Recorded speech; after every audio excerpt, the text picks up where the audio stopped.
Come on in. Let's go talk about pocket knives.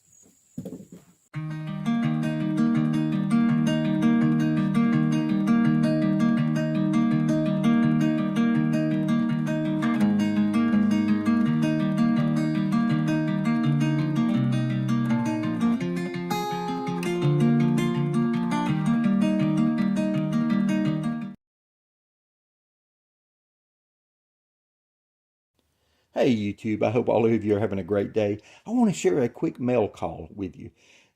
This was a package that was sent to me by Mr. Robert Dubois from Pennsylvania.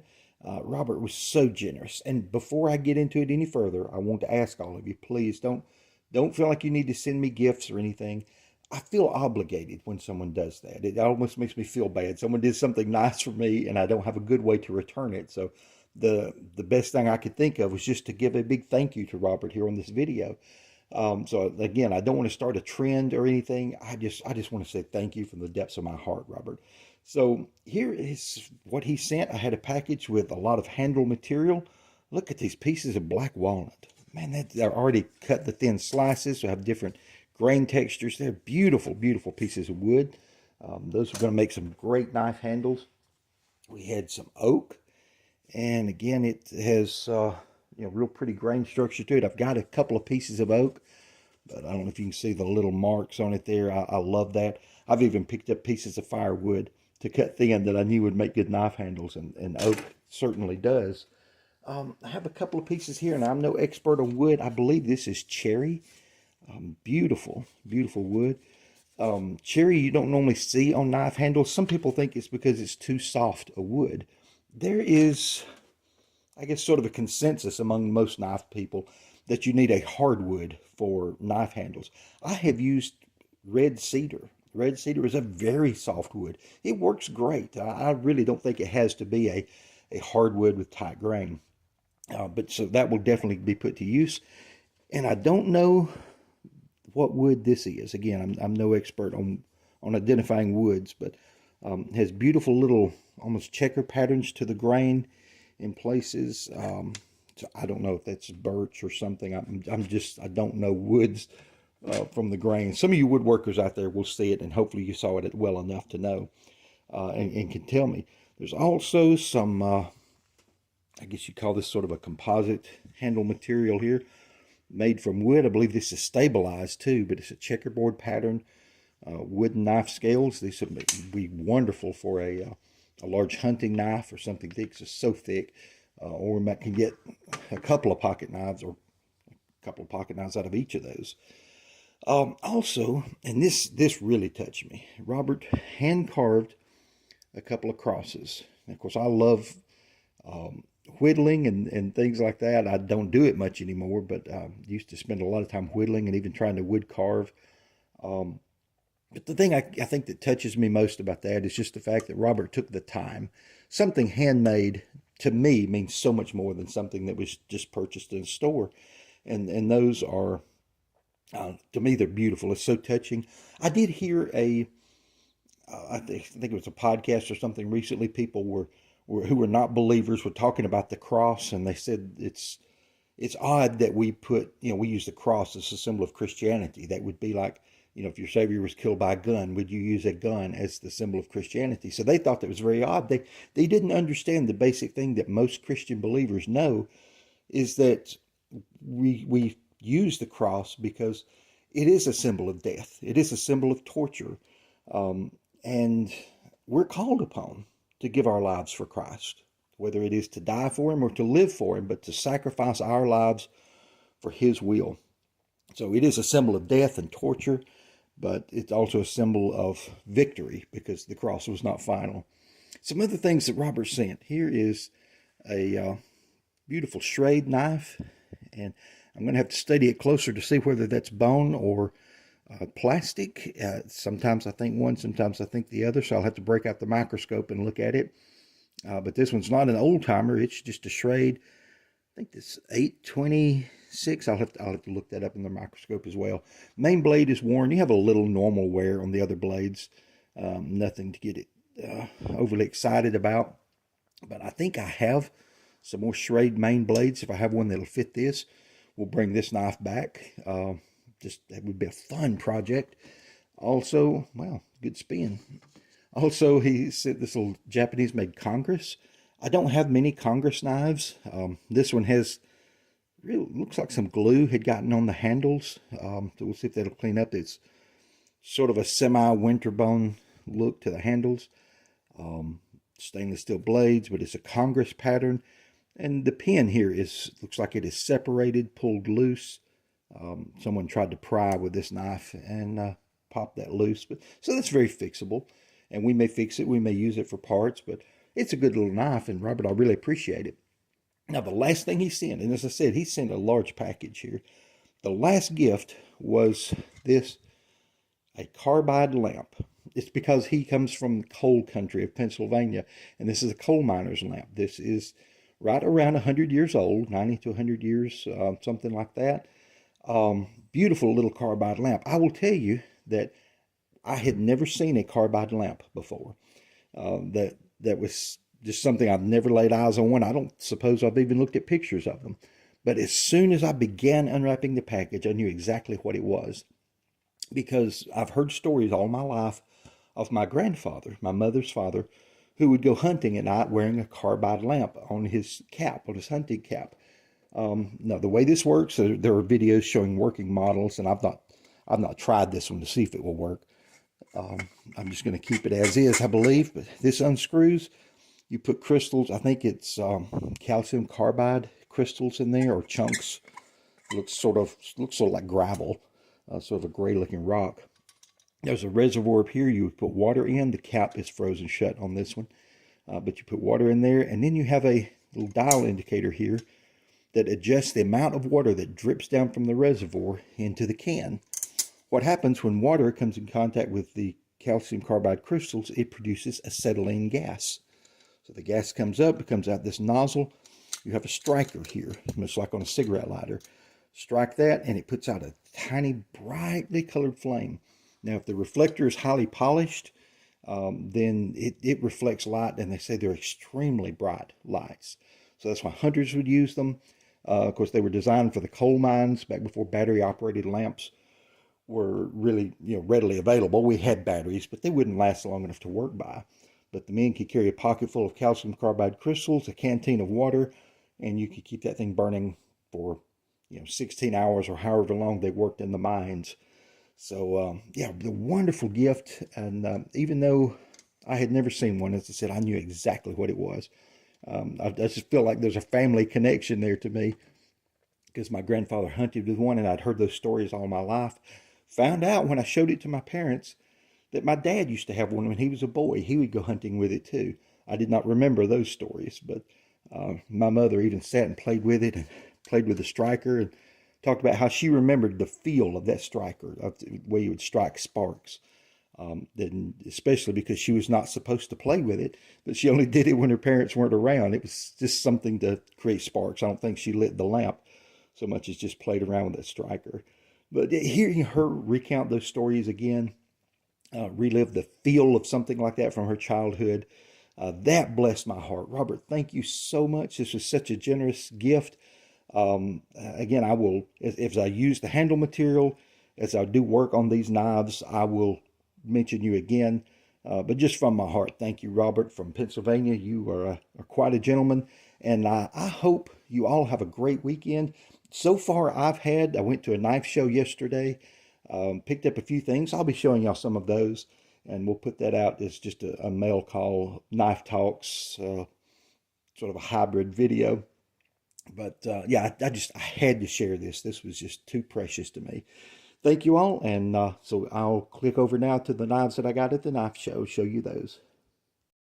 The next few knives are some I picked up at a knife show in Boaz, Alabama last Saturday, February the 1st. I went with my dad and my brother. Here we are having dinner afterward. We had a great time. By the way, I'm the handsome one on the left.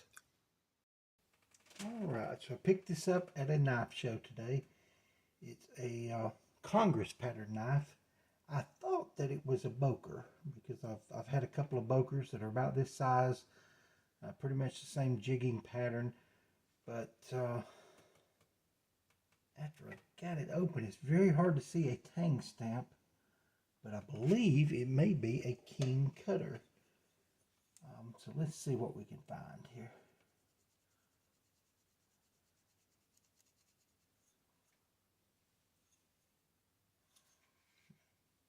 Some of those blades are sharp. I don't want to cut myself when I'm focusing on another blade.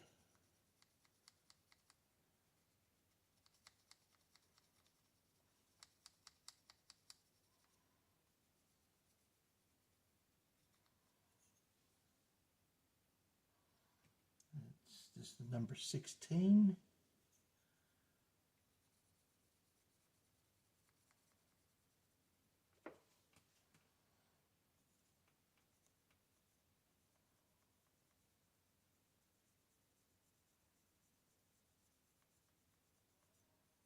Yes, that is a king cutter.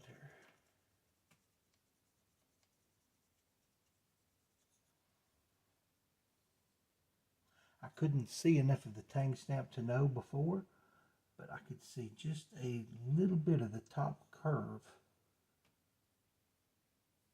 Yeah, we will take that and use the microscope on it a little bit, verify, because these old eyes cannot be trusted by themselves. Even with glasses, sometimes I can't trust my eyes on tang stamps. We'll clean all 4 of them.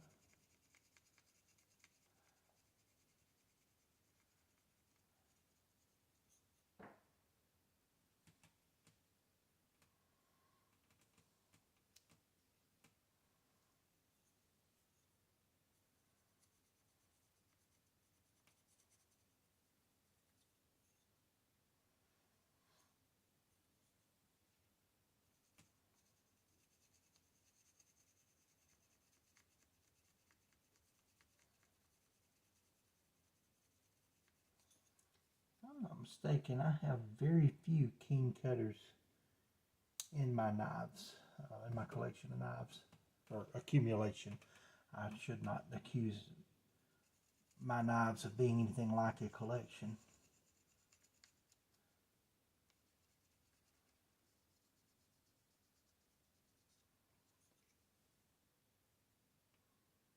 Yes, again, the number 16. So let's say that's the pattern number.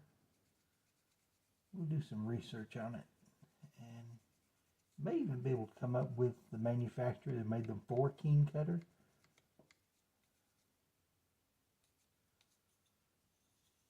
Okay. So as you can see, we've had a good bit of blade wear. This knife was used quite a lot. The blades are stiff, and I've got a few of them that are sitting a little bit proud, probably because of the wear. The pen blades look, oh, that one's got a lot of rust on the tip. Oh, I mean a lot. It's deeply pitted. Yeah, the whole part of the tip is going to crumble away here. I will have to clean and reshape that one. We'll lose part of that blade, I fear.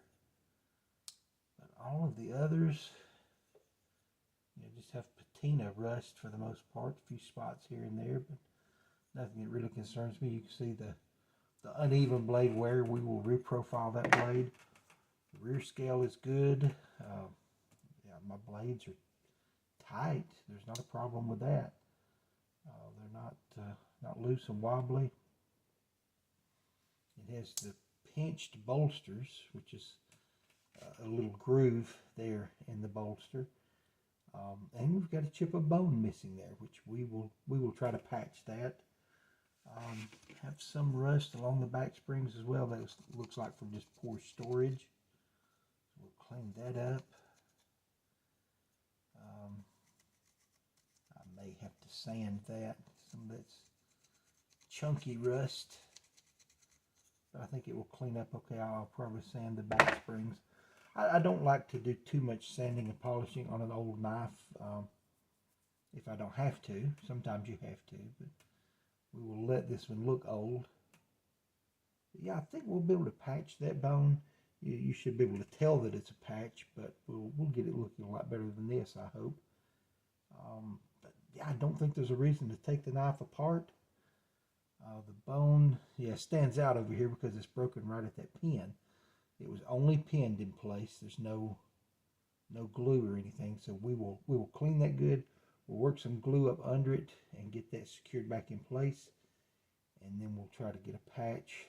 And after that, some blade, very light cleanup and reprofiling, and not much. I'm not going to do much to those. We'll do some research on a number 16 and our keen cutter. See what we can find. We'll include that in the video.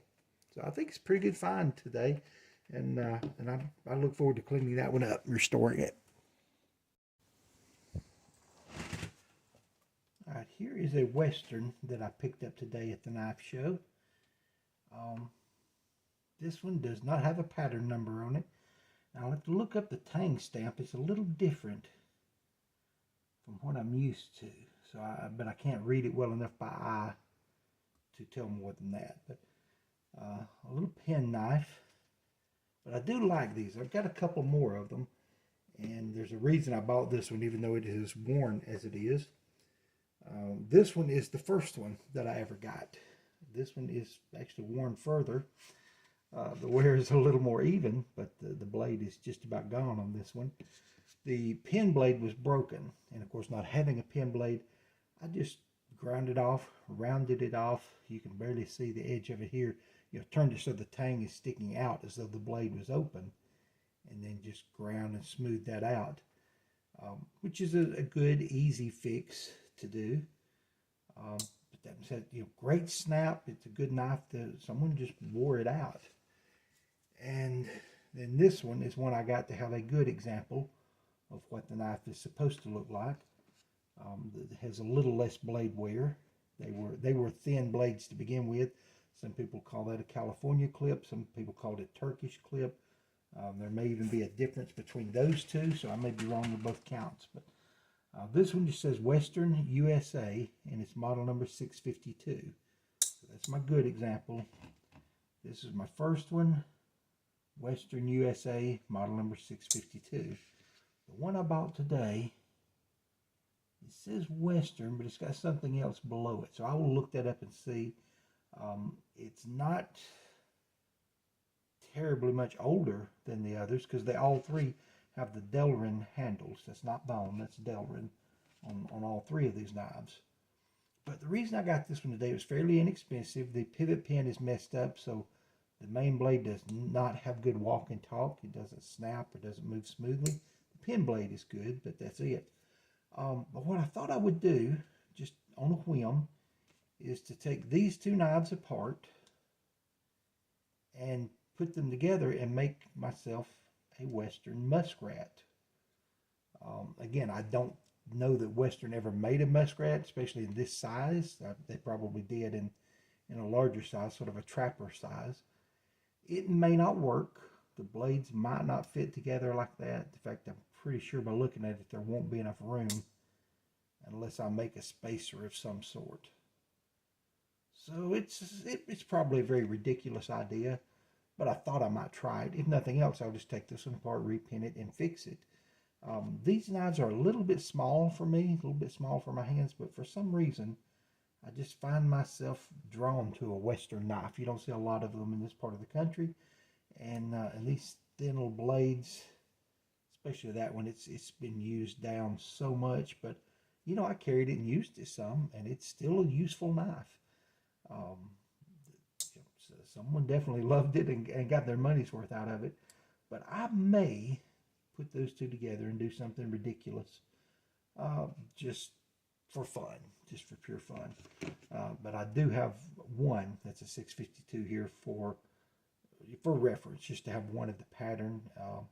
And again, I may just put those two together and make one good one and leave it at that. But it's a project that we may tackle and just have fun with. But sometimes you'll pick up little odd things at a knife show that give you ideas if you're the kind of person who likes to modify or work with knives in unconventional ways, which I definitely enjoy doing. Here's another knife I picked up at the knife show today. It's an old timer. It's hard to read the badge on it there or the shield on it, but I've seen enough of these that I knew what it was even from a distance. It was in the discount bin, So I got it very cheap. It's a 77 OT. OT, of course, meaning old timer. 77 because it is a muskrat. This one has been used a lot. It's been used up. It looks like from the blades that they probably sharpened it on a sander or something like that, but perhaps a grinder. Maybe even they used a Dremel tool. They kept a very sharp edge on it, but you can see the very poor sharpening techniques because you have a lot of metal here, but it's almost gone here. So they took it just in a straight line. And, you know, these blades are naturally curved. A clip blade is. A proper sharpening technique will maintain that curve, and you can wear one down very, very small, similar to what I showed just a bit ago earlier on this Western. The blade has been worn down, used up. You see how they followed the normal curve of the blade. So even though they've used and sharpened away more metal than someone did on this other knife, they did so in a way the blade shape still looks normal and still looks natural. This one looks very unnatural. So it's just poor sharpening techniques. Now, if that's the only way you know to sharpen a knife and it works for you, that's better than carrying a dull knife. But this one has been used and abused. The snap is gone on all the blades. The tangs are not worn out, but the blade is. So I've got some Schrade blades, and we may put some of those in there, and I'm not sure that I have two that would work for this knife though. So we might put one clip blade and one spay blade and make a moose pattern out of it. I don't know that Schrade made those, so it would not be would not be factory original, but it could be fun to do. So we'll look at that, kind of play with it, see what we come up with, see if I have blades that would work for that. Again, sometimes I just enjoy modifying a knife, making it different from how it was from the factory. Again, just for fun, just to do it. These handles are so worn, we might even rehandle it. There's a lot of scratches and all on the back, and of course a lot of our saw cut pattern is worn off of it, which is okay. That means the knife was used, but it was definitely abused in this sharpening process. Very fine tip though. That's a scary pointy tip. When you touch it, you can see that one. That one, if you slip, that's going to go deep. So you would definitely want to be careful using a knife like that. But hopefully that will be a fun one to restore. All right, another knife I picked up at the knife show today. This one is a little inexpensive advertising knife. It looks very much like some of the Camco knives or some of the Colonial knives that I've seen. It's got a lot of blade wear on it, but this one is a Samco, S-A-M-C-O. It's in a little triangle or diamond shape. I believe it was made in Nashville, Tennessee, or the company was made in Nashville, Tennessee. This is not a great example of a Samco, but I've not seen many great examples of the Samcos. Just one or two pictures online of some nice ones. Most of them, as I said, were inexpensive advertising knives. This one has an advertisement on it, but most of it's worn away. I can't make out more than a few letters. There's Ohio. It's gone for all practical purposes. It's cracked on the back side, so I will probably put some new scales on this one. Rehandle it, see if we can pretty it up a little bit. The last two knives that I got at the show today, this one is a Lone Ranger that's made by Camco. Camco was an imprint of Camillus or Camillus. Got some chips gone out of the blade there. This was just a very inexpensive knife for boys. My dad had one that he'd had when he was a boy, so I just like to pick these up. But I've got the tipped bolster is missing here, and of course there's a lot of rust on what's supposed to be the silver bullets that the Lone Ranger used. But yeah, I don't think there's going to be any real chance of me restoring this one, making it look like it should. But I don't know, I might be able to work some ink down in the imprint and make it, a little more legible again. Of clean the blades up somewhat. I just, there's some of the knives were, it's like 3 for $25. And I there were only 2 in that box that I really wanted, but I got that one as an extra one. Now here's one of the other knives that were in that same box that I got, and it's a Gerber. I don't know the model name of this one yet. I'm going to try to look it up. It's a flipper style knife, which is not something I am normally drawn to, but I do like some of the Gerbers. It's a very good knife. It's a lock blade, and here's the release for it. And I think that, yeah, it's an ambidextrous lock blade, so a left-handed person can unlock it just as easily. Yeah, it's been carried. It's got a few nicks and scratches in it, but still has good steel. It's spring assisted. It's not an automatic knife, but you just flip it, put a little bit of pressure there, and yeah, it flies open. And again, it does have a safety lock.